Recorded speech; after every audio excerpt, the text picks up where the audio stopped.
The urgency to address Ukraine's need for military assistance and the crisis at the U.S. southern border on full display this week. President Zelenskyy. Ukrainian President Volodymyr Zelenskyy visiting Washington, making the case for renewed U.S. support before funding runs out at the end of the month. Welcome back. Thank you so much.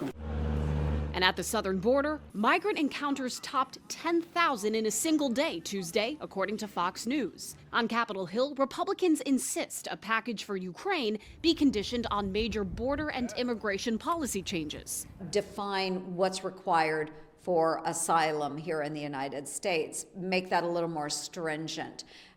Being able to turn back people if we're exceeding capacity for intakes.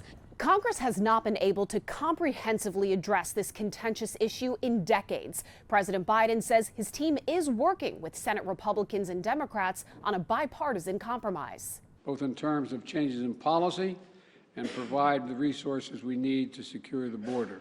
Progressive Democrats who applauded the president when he took office and rolled back some Trump-era policies are now pushing back against him and other Democrats for apparent concessions. What we hear is on the table in these quote-unquote negotiations.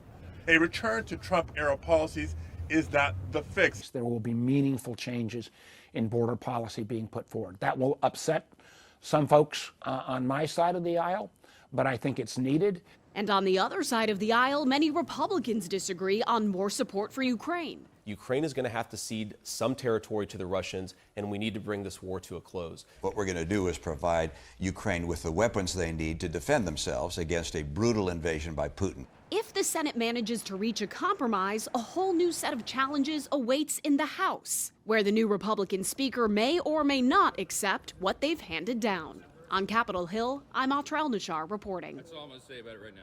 Do you think Hunter Biden should have shown up today? I certainly do.